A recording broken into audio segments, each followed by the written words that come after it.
दुसरा कर शाबाश व्हेरी गुड कुठे शिकायचं त्या शाळेचं नाव मला सांग.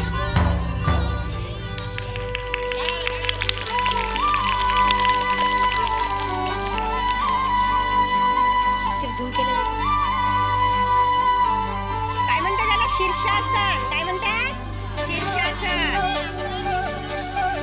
हे अगदी